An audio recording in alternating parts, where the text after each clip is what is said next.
আসলে যোগানটা যদি ঠিক থাকে আমি মনে করি যে এইভাবে করে খুব একটা বেশি যদি কেউ ষড়যন্ত্র করেও থাকে খুব একটা লাভ হবে না। তো আস্তে আস্তে পরিস্থিতির উন্নতি হচ্ছে, এটা একটা দিক। আর দ্বিতীয় দিক হচ্ছে যে অর্থনীতির যে বিভিন্ন সূচক, তো ওই জায়গাতে আসলে সরকার কাজ করার মাত্র শুরু করেছিল, মানে ক্ষমতা নিয়েছে হচ্ছে 18 তারিখে সরকার কাজ শুরু করেছে, 28 তারিখে যুদ্ধটা শুরু হলো।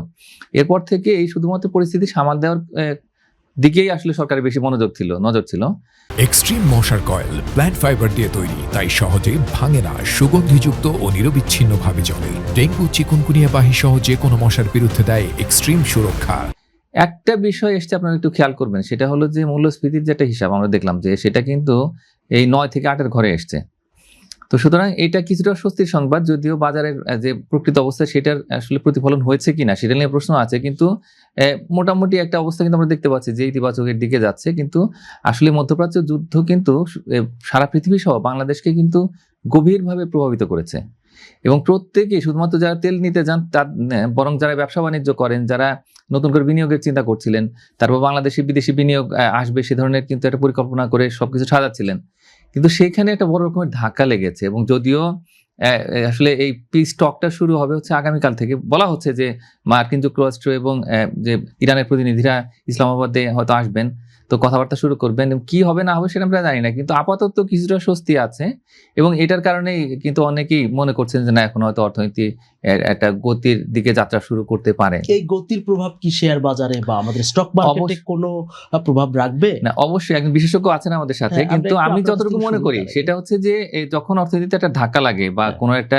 আতঙ্ক তৈরি হয়, তখন কিন্তু গিয়ে প্রথমেই প্রভাবটা পড়ে শেয়ার বাজারে। অন্যদিকে হয়তো পরিস্থিতি হয়তো মোকাবেলা করা যায়, কিন্তু মানুষের আতঙ্কের কারণে দেখা যায় কি যে তখন হয়তো একটা সেলের দিকে হয়তো চিন্তা ভাবনা থাকে যে খুব যার হাতে যত শেয়ার আছে বিক্রি করে দিবে। এটার কারণেই মূলত আমরা দেখতে পাই যে সূচক নিচের দিকে যাচ্ছে।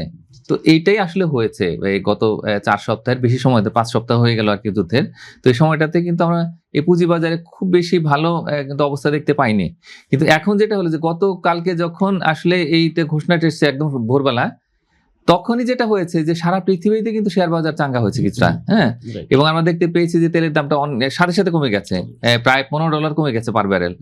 তো এটাই খুব স্বাভাবিকভাবেই যে বাংলাদেশের শেয়ার বাজারে তো একই ঘটনাই ঘটবে, তো সেটাই তো আমরা দেখলাম যে আসলে পরিস্থিতি এটি ইতিবাচক দিয়ে গেছে। তবে শেয়ার বাজারের একটা বৈশিষ্ট্য হচ্ছে কি যে এটার উত্থানও হয় পতনও হয়, হ্যাঁ।